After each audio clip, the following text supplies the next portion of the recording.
बेटियां एक ससुराल में। सहारनपुर शहर में राजेश अपनी पत्नी शीतल और 3 बेटियां कविता, रीना और नंदनी के साथ रहता था। उसकी बड़ी बेटी कविता बहुत ही पारिवारिक और जिम्मेदार लड़की होती है और घर पर रहकर अपनी माँ का काम में हाथ भी बटाती है। लेकिन उसी के उलट उसकी सबसे छोटी बेटी बहुत ही तेज और चंचल स्वभाव की थी, जो कि भी कॉलेज में पढ़ाई कर रही थी और रीना एक स्कूल में टीचर होती है। सुनिए जी, मैं बहुत दिन से सोच रही हूँ कि आपसे कहूँ। अरे तो इसमें सोचना कैसा है, बोल दो क्या कहना चाह रही हो। मुझे लगता है अब हमको अपनी बेटियों की शादी का सोचना चाहिए। अरे तू चिंता मत कर, कल कविता को देखने वाले आने वाले हैं। पड़ोस के मदन चाचा ने उनको हमारी कविता के बारे में बताया है। अच्छा जी, तो पहले क्यों नहीं बताया आपने? मेहमानों के स्वागत की बहुत सारी तैयारियां करनी पड़ेगी। अगले दिन राजेश के घर मेहमान आते हैं।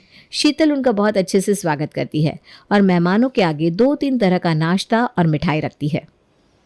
जी, मदन चाचा ने बताया था आपके 3 बेटे हैं।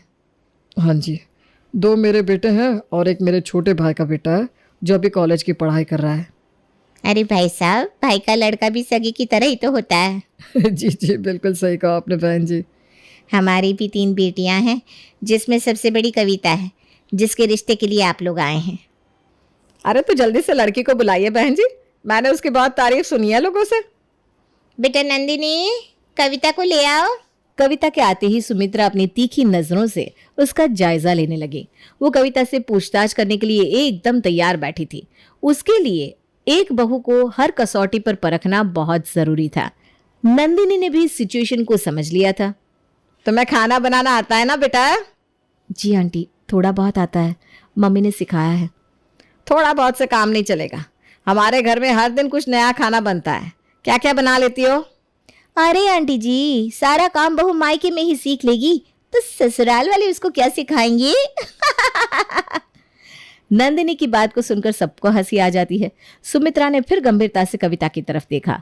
अब उसकी अगली परीक्षा थी घर के नियमों और अनुशासन को लेकर। घर के कामकाज में कोई आलस नहीं चलेगा। सुबह 5 बजे उठकर सब काम समय से करना होता है। तुमने यह सब पहले किया है क्या? जी, मैं मम्मी के साथ घर के काम में हमेशा हाथ बटाती हूँ। हमारी बहुएं तो पूरे घर का काम खुद ही करती है, कोई मदद नहीं होती। तुम इतनी मेहनत कर सकोगी ना? आंटी जी, आप तो कविता को सुपर वुमन बनाने में लगी हैं क्या? अरे बेटा नंदिनी, तुम्हारे सवाल से तो मैं भी सोच में पड़ गया। ठीक है, लेकिन मेरी बहू को अनुशासन में तो रहना ही पड़ेगा। जी आंटी। सुमित्रा अब समझ गई कि कविता एक जिम्मेदार बहू बनेगी। अब कविता और मनोज की शादी पक्की हो गई। घर में खुशी का माहौल था और नंदिनी की मजाकिया बातें माहौल को और भी खुशनुमा बना रही थी। आकाश, मुझे लगता है तुमको आंटी से बात कर लेनी चाहिए। अरे नंदिनी, तुम ऐसे मुझसे बात या इशारा मत करो ना, वरना यहाँ सबको शक हो जाएगा कि हम दोनों एक दूसरे को जानते हैं। अरे यार आकाश, तुम इतना डरती क्यों? मैं बोल रही हूँ ना, अभी बात करो। अरे ठीक है, करता हूँ, पर तुम बीच में कुछ मत बोलना। अरे हाँ बाबा, ठीक है। अब घर में सबसे ज्यादा चर्चा का विषय आकाश और नंदिनी की गुपचुप प्रेम कहानी थी, जो धीरे धीरे खुलने वाली थी। आकाश अब और छिपा नहीं सकता था। वो सबके सामने अपनी बात रखने के लिए तैयार था। घर में सब रिश्तेदार मौजूद थे, माहौल खुशनुमा था, लेकिन आकाश के मन में बेचैनी साफ झलक रही थी। मम्मी पापा, मुझे आपसे कुछ कहना है। क्या बात है आकाश, आज तो इतना परेशान क्यों दिख रहा है? वो मैं और नंदिनी हम दोनों एक दूसरे से प्यार करते हैं। पूरे घर में एक पल के लिए सन्नाटा छा गया। सभी हैरानी से आकाश और नंदिनी की तरफ देखने लगते हैं। क्या कहा?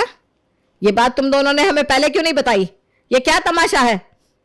आंटी जी, हम डर रहे थे कि आप सब क्या कहेंगी। अरे भाई, ये तो फिल्मी सीन निकला।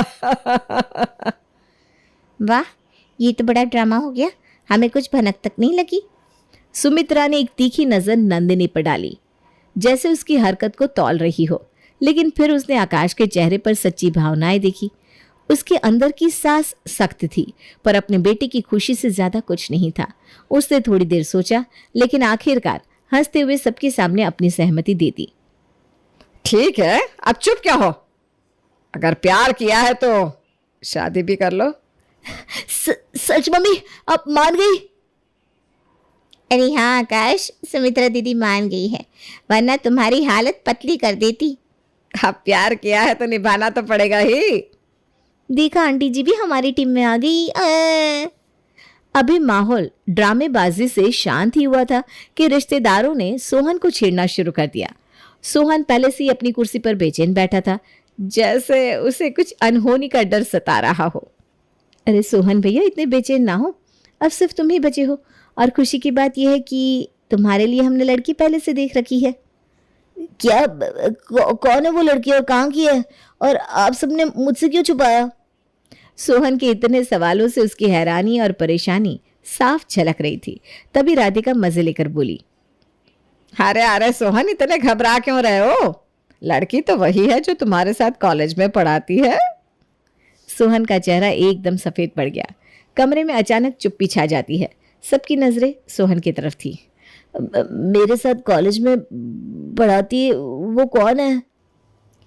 वो लड़की यहीं बैठी है, जेठ जी और मेरे होने वाले जीजा जी। आप मुझे जेठ जी और जीजा जी क्यों बुला रही हो? अरे बुद्धू, क्योंकि वो लड़की कोई और नहीं बल्कि रीना ही है। क्या? रीना? जी हाँ, मैं ही वो लड़की हूँ जिसे सबने आपकी दुल्हनिया बनने के लिए चुना है। रीना का ये अंदाज देखकर पूरा घर हंसी के ठहाकों से गूंज उठा। सोहन ने सर झुका लिया। उसका शर्माना सबके सामने मजाक का कारण बन गया। वो ये सोचकर परेशान था कि कहीं कोई और लड़की ना हो, लेकिन रीना का नाम सुनते ही उसकी जान में जान आ गई। तो सोहन, अब हमें भी बता दो, कुछ और राज छुपा रखे हो तो। अरे नहीं ताऊ जी, अब तो सबके सामने आ ही गया। अरे वाह, एक एक करके सब अपने दिल की बातें कह रहे हैं और सबके कारनामे एक साथ बाहर आ गए। अब तीनों भाइयों की शादी तीनों बहनों से होंगी, और वो भी एक साथ। कितना शुभ संयोग है ये। सुमित्रा की बात सुनकर सभी ने ताली बजाई और खुशी से शादी की तारीख तय कर ली। तीनों बेटियों की शादी की तैयारियां अब पूरे जोरों शोरों पर थी और नंदिनी की शरारतें इस खुशी में चार चांद लगा रही थी। कुछ दिन बाद धूमधाम से शादी हो जाती है और तीनों बहुएं अपने ससुराल आ जाती हैं। कविता, रीना और नंदिनी, आज से तुम इस घर को अपना घर समझना। जी माँ जी, शादी के बाद ससुराल ही तो लड़की का घर होता है। जी बिल्कुल मम्मी जी, आज से ये घर हमारे लिए मायके से बढ़कर है। जी आंटी जी, मैं इसको आज से अपना ही घर समझूंगी। सुनो नंदिनी, तुम अब इस घर के बहू हो, इसलिए अब हमको आंटी मत कहना। हाँ नंदिनी दीदी सही बोल रही है, तुम हमें माँ या मम्मी कह सकती हो। अब सुमित्रा और राधिका मिलकर तीनों बहुओं को अपने घर के रीति रिवाज, नियम और अनुशासन में कैसे रहना है ये सब समझा रही थी। लेकिन तभी नंदिनी को वहां खड़े खड़े आंख लग जाती है। देखो इस लड़की को, इसमें बिल्कुल भी शर्म नाम की चीज नहीं है। नंदिनी, नंदिनी। जी माँ जी, समझ गई। क्या समझ गई? जो आपने अभी बताया। लेकिन तुम तो सो रही थी, फिर कैसे समझ गई? नहीं मम्मी, मैं माँ जी की बातों को बहुत ध्यान से सुन रही थी। सुमित्रा नंदिनी के चंचल स्वभाव से वाकिफ थी, इसलिए वो बात को टालकर सबको समझा बुझाकर बात खत्म करती है। अगली सुबह कविता और रीना जल्दी जल्दी उठकर अपने काम में लग जाते हैं। तभी किचन में कविता रीना से पूछती है, अरे रीना, ये नंदिनी कहाँ है? सुबह से दिखाई नहीं दी। मुझे लगता है दीदी वो अभी उठी भी नहीं होगी। अरे तो उसे जल्दी उठा देना, किसी ने देख लिया तो उसे सोते हुए। उसके साथ हमारी भी खटिया खड़ी हो जाएगी। तभी अचानक राधिका किचन में आ जाती है। अरे कविता बेटा, नाश्ता तैयार हो गया क्या? जी माँ जी, बस 5 मिनट में हो जाएगा। अच्छा ठीक है। अरे रीना, ये नंदिनी कहाँ है? वो मम्मी जी अभी यहीं थी, अब शायद कहीं दूसरा काम करने लगी होगी। जब वो आ जाए तो उसे मेरे पास भेज देना। जी मम्मी जी, भेज दूंगी। अब कविता तुरंत रीना को नंदिनी को जगाने भेजती है। रीना दौड़ते हुए नंदिनी के कमरे में जाती है, लेकिन वो तो मजे से बिस्तर पर पड़ी सो रही होती है। नंदिनी, अरे नंदिनी जल्दी उठ, वरना आज तेरी वजह से हम सब फंस जाएंगे। अरे यार क्या है दीदी, सोने दो ना, कितनी मस्त नींद आ रही है। तभी राधिका पीछे से आकर एक मग पानी नंदिनी के मुंह पर फेंकती है और नंदिनी हड़बड़ा कर उठ बैठती है। अपने सामने राधिका को खड़े देखकर वो घबरा जाती है। नंदिनी, ये क्या बचपना है? तुम्हारी ये हरकत अगर सुमित्रा दीदी देख लेती तो आज तुम्हारे साथ हम तीनों की भी क्लास लग जाती। सॉरी मम्मी जी, आगे से ऐसा नहीं होगा। जल्दी से 10 मिनट में तैयार होकर किचन में आ जाना, वरना तुम्हारी खैर नहीं, समझी? जी मम्मी जी, अभी आती हूँ। अब जैसे तैसे सुबह का नाश्ता नंदिनी अपनी बहनों के साथ मिलकर सबको करवाती है। उसके बाद सुमित्रा सबको बोलने लगती है, बहुओं तुम सबने अच्छा नाश्ता बनाया था, लेकिन आज नाश्ता पूरे 15 मिनट लेट हुआ है। अरे जाने दो ना दीदी, ये सब अभी नहीं है, इसलिए इनको ये सब नहीं पता। नहीं राधिका, अगर अभी से इनको अनुशासन में नहीं रखा गया तो ये सब अपने मन का करने लगेंगी, इसलिए इनको ये बताना बहुत जरूरी है। जी दीदी। सुमित्रा तीनों को उठने, खाने और सारे काम करने का समय बता देती है। कविता और रीना दोनों अच्छे से ये बात समझ जाते हैं, लेकिन नंदिनी इसको सीरियसली नहीं लेती और अपने हिसाब से ही काम करती है। तभी एक दिन, कविता, रीना, मुझे पता है तुम दोनों समझदार हो, घर के नियमों का पालन करती हो, ऐसे ही अच्छे से घर संभालो। जी माँ जी, हम कोशिश कर रहे हैं कि सब कुछ ठीक रहे। हाँ मम्मी जी, आप जैसा कहेंगी हम वैसा ही करेंगे। लेकिन मम्मी जी, मेरी तो ये आदत है, अगर कोई गलत बात करे तो मैं उसका विरोध करती हूँ, और वो करूंगी भी। गलत? मेरे घर में कोई गलत बात नहीं होती, समझी नंदिनी? अगर बहुएं इंसानों की तरह नहीं मशीनों की तरह काम करे तो ये तो गलती है ना। नंदिनी, तुझे बड़ों से बात करने की तमीज है कि नहीं? माँ जी, इसे माफ़ कर दीजिए, इसे पता नहीं कैसे बोला जाता है, मैं इसे समझा दूंगी। ठीक से समझा देना, अगली बार मैं ये बर्दाश्त नहीं करूंगी, समझ लेना तुम तीनों। कविता और रीना अब नंदिनी को बहुत समझाते हैं, लेकिन उसको कुछ समझ में नहीं आता। वो दिखावे के लिए उन दोनों को हाँ हाँ कर देती है, लेकिन मन ही मन वो इस अनुशासन भरे नियमों से तंग आ चुकी थी। पता नहीं ये माँ जी अपने आप को क्या समझती हैं। बहुएं क्या मशीन होती है जो दिन भर काम में लगी रहे, ऊपर से इनके नियम और अनुशासन। I hate this. अब मुझे ये सब बदलना पड़ेगा। हर बार जब सुमित्रा या राधिका कोई ऐसा नियम बनाती जो बहुओं के लिए ठीक ना हो, कविता और रीना तो चुपचाप उसे मान लेती थी, लेकिन नंदिनी अपनी आवाज उठाने से पीछे नहीं हटती थी। उसे लगता था कि अपने आत्मसम्मान के लिए खड़ा होना जरूरी है। नंदिनी बेटा, घर के नियमों का पालन करना जरूरी है। तुम ये हर बात में दखल दोगी तो सब नाराज हो जाएंगे ना। मम्मी जी, अगर बात सही हो तो मैं मान लूंगी, लेकिन गलत बातों पर चुप नहीं रह सकती मैं। अरे नंदिनी पागल, ऐसे तो पूरा घर तुमसे नाराज हो जाएगा।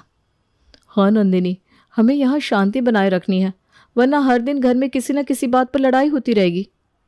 लड़ाई से डरने की कोई जरूरत नहीं है, कभी कभी अपनी बात रखने के लिए लड़ना जरूरी होता है।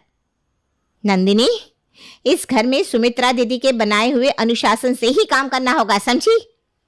अब धीरे धीरे सुमित्रा के कड़े अनुशासन और नियमों का असर और बढ़ने लगा। सुमित्रा चाहती थी कि हर चीज उसके हिसाब से हो, जो बहुओं के लिए मुश्किलें खड़ी करने वाला था। सुनो तुम तीनों, सुबह उठने का टाइम 5 बजे है, अगर देर हुई तो समझ लो मेरा गुस्सा देखना पड़ेगा।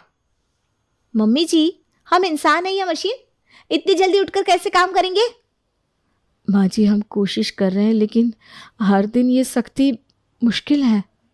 बहुएं घर का काम करने के लिए होती हैं, आराम करने के लिए नहीं आई यहाँ। पर हम काम से भाग नहीं रहे मम्मी जी, लेकिन इतने कड़े नियम। हाँ भाई सुमित्रा, थोड़ा नरम रहो, बहुओं को भी सांस लेने दो। अब जैसे जैसे समय बीतता गया, सुमित्रा की सख्ती और बढ़ती गई। बहुओं की एक छोटी गलती भी बड़ा मुद्दा बन जाती थी। एक दिन नाश्ता थोड़ी देर से बना और सुमित्रा ने फिर अपना गुस्सा दिखाया। ये क्या, नाश्ता अभी तक नहीं बना? तुम्हारे मायके में क्या ऐसे ही आलस करते थे तुम सब? माँ जी, गैस में थोड़ी दिक्कत थी ना, इसलिए देर हो गई। बहाने मत बनाओ, मैं सब समझती हूँ, मेरे घर में ये चाल नहीं चलेगी। हम दिन रात काम कर रहे हैं, फिर भी इनको नजर में नहीं आता। अरे मम्मी जी, आप थोड़ा आराम कर लीजिए, गुस्सा कम हो जाएगा। हाँ सुमित्रा दीदी, ऐसे तो बहुएं घर से भाग जाएंगी। एक दिन काजल सुमित्रा से कॉलेज पिकनिक पर जाने के लिए कहती है, लेकिन सुमित्रा उसको डांट कर चुप करवा देती है। अब नंदिनी ये सब सुनकर मौके का फायदा उठाकर काजल को अपनी टीम में लेने का सोच लेती है। अरे क्या हुआ काजल, तुम रो क्यों रही हो? नंदिनी भाभी, मैं पिकनिक पर जाना चाहती थी, पर मम्मी ने मना कर दिया। बोलती है ये सब फालतू काम ना करो, घर का काम सीखो। मम्मी जी को वैसा नहीं करना चाहिए था। बेटियां मायके में नहीं तो क्या ससुराल में पिकनिक पर जाएंगी? और हमारी हालत तो तुमने देखी है ना, बस सास का हुक्म मानते रहो। सच कहा भाभी, ससुराल में बहुएं बंधुआ मजदूर बना दी जाती है। हाँ काजल, हमारी कोई मदद भी नहीं करता कि मम्मी जी को समझाए कि ये घर है, जेल नहीं। इतने सख्त नियम क्यों है भैया? पर भाभी अब तुम चिंता मत करो, मैं माँ से बात करूंगी, हम लोग मिलकर इन नियमों को बदल देंगे। ये हुई ना बात काजल। देखो, रोने से ना कुछ नहीं होता, अपने हक की लड़ाई लड़नी ही पड़ती है। एक दिन सुमित्रा सुबह सुबह नंदिनी को ताने मारने लगी, जिससे परेशान होकर नंदिनी ने काम करना छोड़ दिया तो सुमित्रा उस पर भड़क उठी। नंदिनी, ये क्या हरकत है, काम छोड़कर बैठ गई? हाँ मम्मी जी, छोड़ दिया। कोई इंसान इतने काम नहीं कर सकता जितना आप चाहती हो। नंदिनी सही कह रही है मम्मी जी, हर चीज में केवल अपनी ही चलाना सही नहीं है। मेरे घर में मेरी ही चलती है और हमेशा चलेगी। माँ जी, अगर आप अपनी बात हमें प्यार से समझाएंगे तो हम भी हर काम कर लेंगे, लेकिन चिल्लाने से काम गलत हो जाता है। दीदी, थोड़ा सोच समझ कर चलो ना, बहुओं को दबाकर रखने से कुछ नहीं होगा। सुमित्रा की सख्ती से तंग आकर एक दिन काजल और नंदिनी ने आपस में बात की। उन्होंने मिलकर फैसला किया कि अब कैसे सुमित्रा का सामना करना है। नंदिनी, तुमने आज फिर मेरे बनाए नियम तोड़े, मैं अब तुमको नहीं छोड़ूंगी। माँ, तुम क्या नियम करती हो? नियम जेल में होते हैं, घर में कैसे नियम? मम्मी जी, मैं आपकी हर बात मानती हूँ, बल्कि घर में सब आपकी बात मानते हैं, लेकिन तब भी आप सबको अपनी उंगलियों पर नचाना चाहती हैं। ये तो बहुत गलत बात है। हाँ दीदी, ऐसे तो घर में बहुएं हमारे खिलाफ हो जाएंगी। सुमित्रा, बहुएं सही कह रही है, इतने कड़े नियमों की ज़रूरत तो जेल में होती है। मुझे लगता है तुम्हें इसमें सुधार करना चाहिए। सबका ऐसे एक साथ सुमित्रा के नियमों पर बोलना उसको बिल्कुल शांत कर देता है